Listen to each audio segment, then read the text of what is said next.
شريك لك لبيك إن الحمد والنعمة لك والملك.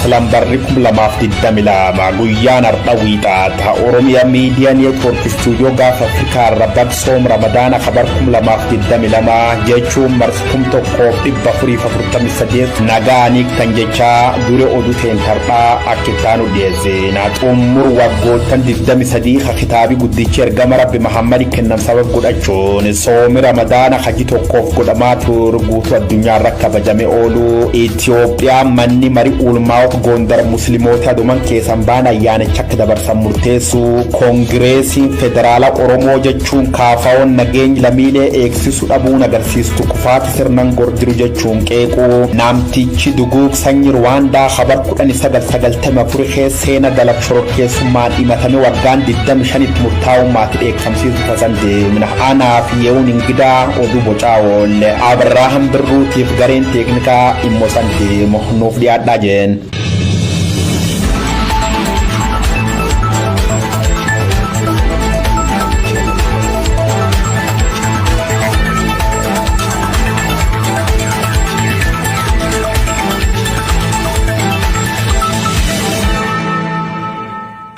Harkafune akkam jirtu daawwattoota Oromiyaa Miidiyaa Neetwoork hawaasi musliimaa marti baga ayyaana Eid al-Fitr bara hijraa waggaa 1443 isin ga'e Eid Mubaarak jenna oduuwwan sa'aatii kana OMN irraan Abrahaam Birruutu isinitti himama. Ayyaanni Eid al-Fitr waggaa 1443 kutaalee biyyattii garaagaraatti bifa garaagaraatiin kabajamee ooletti jira.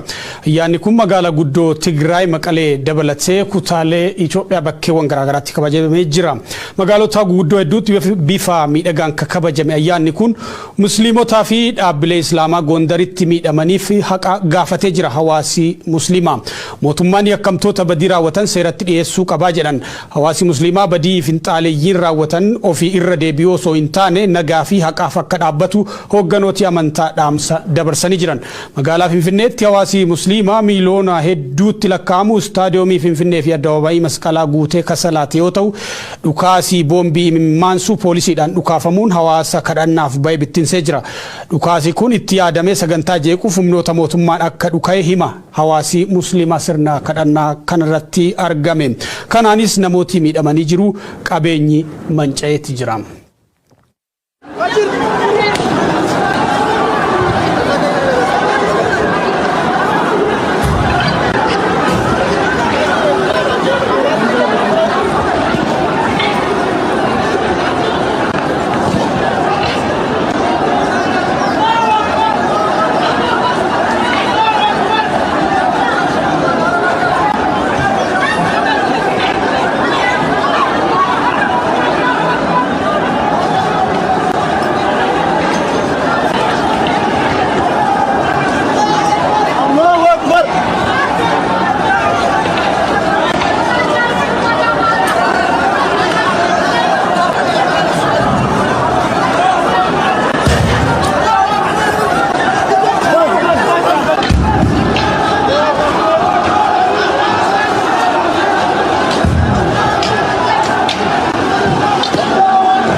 Dhimma kanarratti poolisiin magaalaa Finfinnee ibsa baasetti jira. Har'a magaalaa Finfinneetti odoo salaanni Iidii hin gaggeeffamin dura namooti dhuunfaa muraasni hokkara kaasanii qabeenyarra miidhaan qaqqabu poolisiin magaalichaa beeksisee jira. Hordoftoonni amantichaa osoo hin miidhamin tasgabbiin gara dhufanitti waan deebi'aniif hawaasi tasgabbiin ofii fi naannoo isaa eeguu akka qabu poolisiin magaalaa Finfinnee waamicha dhiyeessee jira. Poolisiin fuulduraaf ka'umsa hokkarichaa fi dhimmoota kanaan wal qabatan uummataaf akka ibsu dhageenyetti jira. Magaalota hedduutti ayyaanichi nagumaan xumurame. Baatiin Ramadaanaa baatii jaalalaa araaraa fi dhiifamaati. Ji'i Ramadaanaa akkamiin dabra?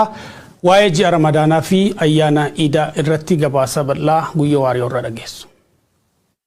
إياك نعبد وإياك نستعين الله أكبر بردي بشانيف ترباتا موت خي ورقة بجماف جالة قريش ردر مكة دلات بردي بجاف قراني غاف مبين صدر قمر نقب دقود خيسا جالك بخطاب كل چمن تور مسلمة حيراني تمام جالك به ايجي ارقما رب خجبريل جدا مترفو وقوتا ددام سديولي فيجي قراني تمين بود هدو مني مرقا خطاب كل چخنا بردي بجاف صدوم لامت امرامون inni illee gaafas bulubbuudha namootni hedduun ergama rabbi jedhuun ergama waaqayyoo guddaa jedhuun illee kanuma kaan hedduun immoo alamiin jechuu yaamu alamiin jechuun jecha afaan warra raboota yoo ta'u afaan keenya oromoo yoo jijjiirri immoo amanama jechuu jedhan wanni amanama jedhaniif illee duub eegi kitaabi guddichi yookaan quraani kun itti himameen duub adoottiin darin adoo keessan baasin akkuma inni jiru guddin waaqayyootiif ismalee rabbiin dhibiin akka hin jirreef ofiisaati immoo ergama rabbi tawaan barsiisee fakkee dubbata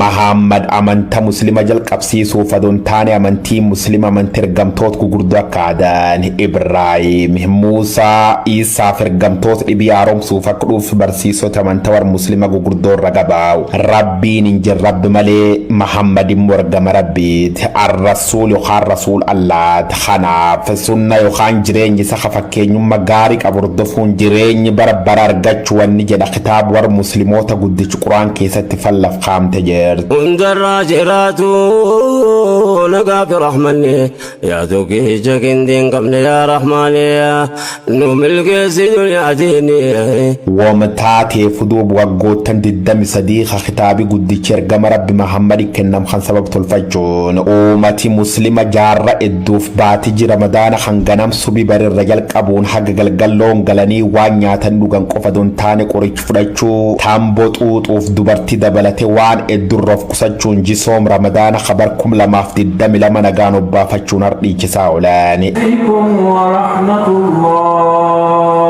Islam jedhamte jannat guddaya dhaaluuf seerota shanan islaama jechuun the 5 pillars of muslim jedhaman kabajuun dirqamta soomaaf salaat haajiif zakka baasu qofa doon taane rabbiin tokkichi guddaya gubbaa Muhammad immoo ergama isa qulqullichi ta'uu amanu qabdaa jedha warri kun shanan yeroo baay'ee salaat zakkaat shaawiyaan shahaadaaf haaji jechuun beekaman ganam boru arba subi nyaatte galgal gaaf loon galan afaanii taguyya keessa yeroo shani ol salaadde war walti mufatteen cufaan haawu jette isaan illee dhiifam gaafa ta dureessi yeessa qoodee yeessi man dureessaati fidaama namni islaama hundi jira ramadaana kan soomuun dirqamtaatullee warri ilaalchi godhamuuf hin dhabamuu jedhaan teemmirii nyaati jaalatama yoo taatu hundu agumnisaa waan qabsooratee addunyaa bilafaatiif aakhira egereetiif fal barbaadaat ramadaani jikennaati dhumi ji ramadaana iidii jedhu bagsoom ramadaana kamarsi kum tokkoof 443 nagaan irraantanii milkooftan jechuu barbaanna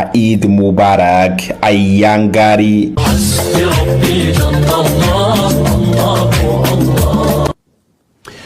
Manni maree ulamaa'otaa Gondar musliimotii mana osoo hin bahin ayyaanicha akka dabarsan murteessuu hordofee Gondaritti musliimotii salaata iidaatiif mana osoo hin bahin oolan. Haleellaa tibbanaa musliimotaa fi dhaabbilee islaamaa irratti raawwatame hordofee yaaddoo haleellaa dabalataa qabuun murtoo kana dabarse manni maree ulamaa'otaa Gondar. Haleellaa Gondaritti musliimota irratti tibbana raawwateen haga ammaa namooti 30 wareegamanii jiru gabaas dabalataa ittaanii dhiyaata.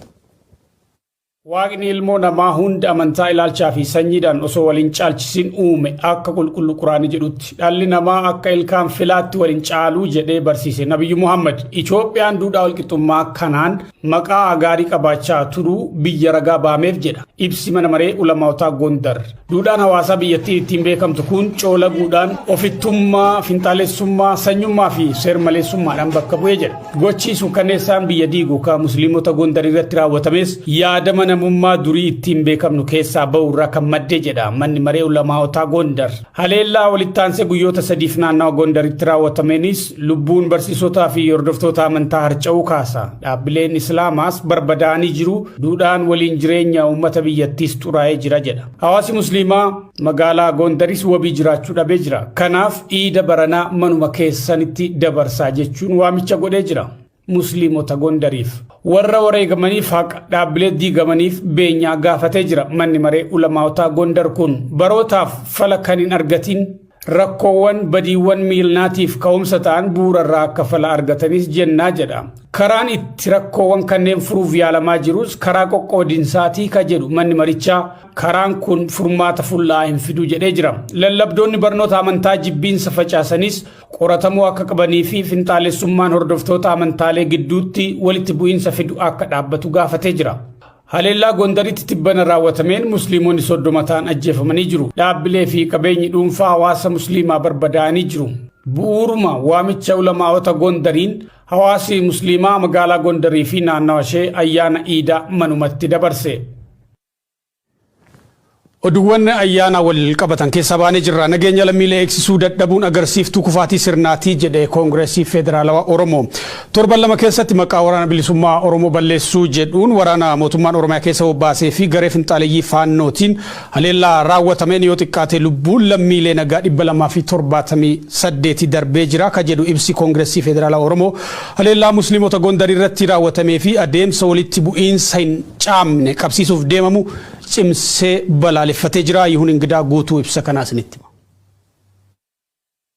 Koongireesiin Federaalistii Oromoo haala yeroo ilaalchisuun ibsa kaleessa baaseen ajjeechaa Oromiyaa fi kutaalee biyyattii biroo keessatti bifa garagaraan lammiilee nagaa irratti raawwatamaa jiru balaaleffateera. Tibbana maqaa waraana bilisummaa Oromoo balleessuu jedhuun humnoonni mootummaa kutaalee Oromiyaa garaagaraa keessa bobbaafaman lammiilee nagaa duguugaa jiraachuu kan eeru ibsichi keessattuu godinaalee Wallaggaa Afran, godinaalee Shawaa, Arsii Lixaa, Gujii Lixaa fi godina Booranaa Darbeessi Walloo fi Matakkalitti ajjeechaan namoota nagaa mana gubuu fi qabeenya barbadeessuun gochatti hufiinsaan uummata mudataa jiru ta'uu himee jira. Duula Oromiyaa irratti labsamee wal qabatee humnoonni mootummaa tarkaanfii humna qilleensaa fi lafoon fudhataa jiraniin lubbuun lammiilee nagaa baduu manaa fi qabeenyi uummataa barbadaa'u uummanni qe'ee fi qabeenya isaa dhiisee baqataa jiraachuu odeeffachuu isaa ibsee jira. KFO'n lixa Shawaa aanaa Abunaa Gindabaratitti haleellaa humna qilleensaa dirooniin raawwatameen lubbuun lammiilee qulqulluu 30 ol ta'anii darbuu hedduun miidhamuu fi namoonni 400 caalan qe'ee irraa buqqa'uu eeree jira ibsichi. Aanaa Adaa Bargaatti ammoo akka lakkoofsa Itoophiyaa ebila 14 bara 2014 tarkaanfii humna addaa Oromiyaatiin lammiilee nagaa irratti jumlaan fudhatameen lubbuun lammiilee qulqulluu 40 ol ta'anii galaafatamuus ibseera. Guyyuma wal fakkaatu Gujiitti namoonni nagaa 22 ta'an hidhattoota mootummaatiin ajjeefamuu hime. Torbanuma kana keessa Shawaa Bahaa aanaa Fantaalleetti namoonni nagaa 11 ta'an humnoota mootummaatiin ajjeefamaniiru jedha. Gama biroon haala humnoota mootummaatii gadi hin taaneen humni badii gareen faannoo jedhamu kan finxaaleeyyii Amaaraatiin ijaarame beekamtii mootummaa naannoo Amaaraatiin hidhatee socho'u daangaa Oromiyaa darbuun godinaalee Oromiyaa adda addaatti saba qoodee ajjeechaa jumlaa geggeessaa manneen gubaa midhaanii fi loon saamaa turee jira jedhe.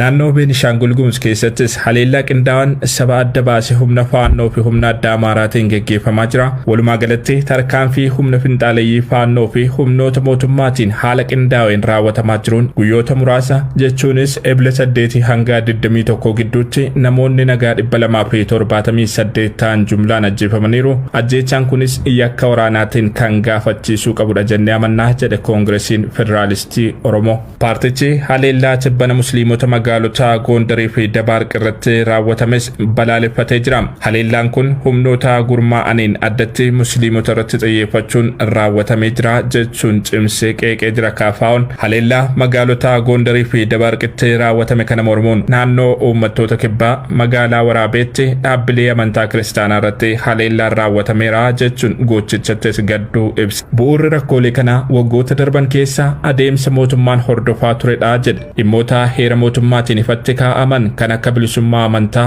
akkasumas qajeelfama amantaa fi mootummaan gargar ta'uu ibsu irra tarkaanfachuun walitti dhufeenyi qajeelfama hin qabne shoora amantaa fi mootummaa walitti makeera kun rakkoo isa ijoodha jedhe. Finxaaleeyyiin amantaa dahoo godhatan lammiilee nagaa irratti miidhaa yeroo geessisan qaama qaamota kanneen hatattamaan qulqulleessanii seeraaf dhiheessuurra dhimmicha ukkaamsuu fi xiyyeeffannoo dhorkuun darbees rakkoolee uumaman irra dibaan darbuun humnoonni badii daran akka onnatanii fi badii marsaa birootiif akka bobba'an taasiseera jedhe KFO'n. Haalli amantii akka meeshaa siyaasaatti fayyadamuu mul'ataa jira. Jibbiinsi amantii hafarsuun keessumachuu naannoo Amaaraatti mul'ateera. Humni seeraan ala hidhatee fi gurmaa'e kan naannicha bu'uura godhates yaaddoo nageenyaa walxaxaa uumaa jira jedhe. Mootummaan haalota kanneen salphisee ilaaluun biyya waraana garaagarummaan siyaasaa dhaleen dadhabdee jirtu walitti bu'iinsa marsaa biroo fi kan affeerudha jedhe KFO'n. Haadichi gidiraa uummata keenyaa kan dheeressudha gocha itti gaafatamummaa hin qabnedha jedhe. KFO'n balaa finxaaleeyyii fi humnoota mootummaan bobbaasuun lubbuu lammiilee nagaa gaaga'aa jiru cimsee kan balaaleffatu ta'uu ibsuun mootummaan ijaarsa sirna diimokiraasii hirmaachisaa ta'e bulchiinsa gaarii fi haqa diriirsuu dhabuun akkasumas nageenya lammiilee nagaa eegsisuu dadhabuun agarsiistuu kufaatii sirnichaa akka ta'etti amannaa jedhee jira. Waraana garee hidhate waliin geggeeffamaa jiru keessatti qaamoleen nageenyaa mootummaa tarkaanfii fudhatan kamuu keessatti nageenya lammiilee nagaa akka eeganii fi lammiilee nagaatiif of eeggannoo cimaa akka taasisan qaamoleen nageenyaa daangaa seeraa tarkaanfatanii miidhaa geessisan hatattamaan seeratti akka dhihaatan gaafannaa jedhe. Lammaffaa mootummaan qaamolee hidhatan waliin waraanaa taasisaa jiru dhaabuudhaan rakkoolee jiran karaa nagaatiin hiikuun akka danda'amuuf hatattamaan waliigaltee waraana dhaabuu taasisuun gara mareetti akka galu hubachiisnaa jedhe. Sadaffaa kutaa kaaba biyyattii keessattuu naannoo Amaaraa iddoo garaagaraatti lola kaabaa hordofee hidhannoo fi ijaaramni qaamolee seera maleeyyii sadarkaa olaanaan uumamuu isaatiin rakkoon nageenyaa hamaan naannichaa fi uummata ollaatti dhufaa waan jiruuf akkasumas mootummaan naannichaa tarkaanfii fudhachuu irratti dhibaahummaa waan agarsiiseef mootummaan federaalaa hatattamaan fala seera qabeessa ta'e akka fudhatu gaafannaa jedhe. Ajjeechawwan jumlaa kutaalee Oromiyaa adda addaatti namoota nagaa irratti geggeeffamaa jiran qaama idil addunyaa bilisa ta'een akka qulqulleeffamaniifis gaafatee jira. Qaamoleen mootummaa gartummaadhaan garee amantaa kamuu waliin osoo hin dhaabbatin mirga lammiilee eegsisuu miidhaan yoo irra gaheettisuu fi qaamolee miidhaa geessisan hatattamaan qulqulleessuun seeratti dhiheessuun dirqama isaan irraa eegamu akka bahan gaafanna. Hariiroo hordoftoota amantaalee garaagaraa waliin qabanis akkaataa heera mootummaa irratti ibsameen bilisummaa amantaa yaadama mootummaa fi amantaan garaagara ta'uu haala kabajeen madaala eeganii akka deeman yaadachiisuu barbaannaa jedhe KFO'n. Qabxiin jaaffaan miidiyaaleen mootummaa gartummaa garee tokko keessaa bahuu akka qaban madaala sirrii eeganii akka gabaasanii fi hojii hawaasa keessatti duudhaa nageenyaa fi wal kabajuu dagaagsan irratti akka xiyyeeffataniif gaafatee jira.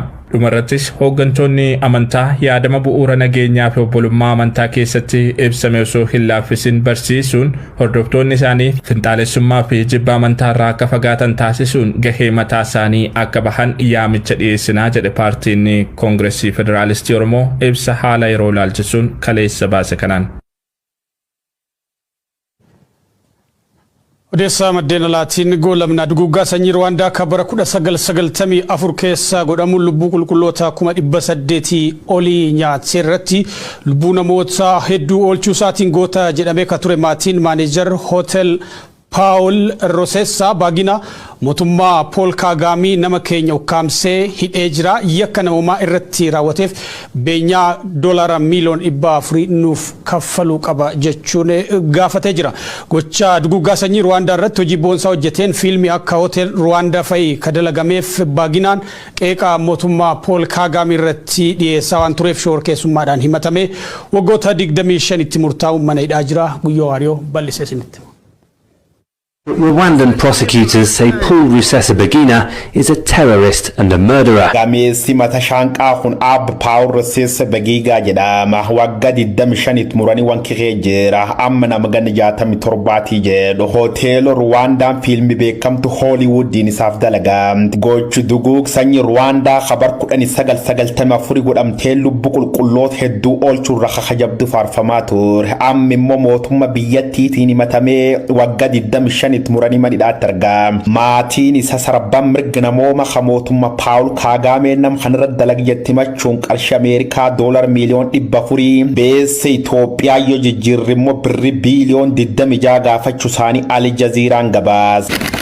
He said he was kidnapped in Dubai last year and brought to Kigali. The Rwandan genocide walti buyis gosa khabarsum bijiddu galeessa Afrikaa godhamte ilmaan nama baangaaf gajaraa walgat khanaan abbaan qabeenya beekamaan kaman murtii akka idil addunyaa jechuun ICC itti matamuu jir Feliis Kabugaa raadiyoon biyyattii raadiyoo televiziyoona Libra Dimila Koliinsa jedhamtu hundeessuun jeefamu bulcha biyyattii taanselmaan tusii iddoo baasuusaa dubbata eebilli guyyaa 7/9/94 pirezidaantii Rwanda Jovenel Habi Arimana khagosaanuti keessa dhalate indeeqe yookaan xuyyuur fudhate ado Samir balaliu qaamin beekamne naannoo dirra xuyyuur Kigali taleelamoon warri indeeqe kee jircuuf pirezidaantichi dabalatak simpirre dhukkubidha Samir Rajani and his Burundian counterpart Cyprien Ntaryamira, both Hutus, was shot down, killing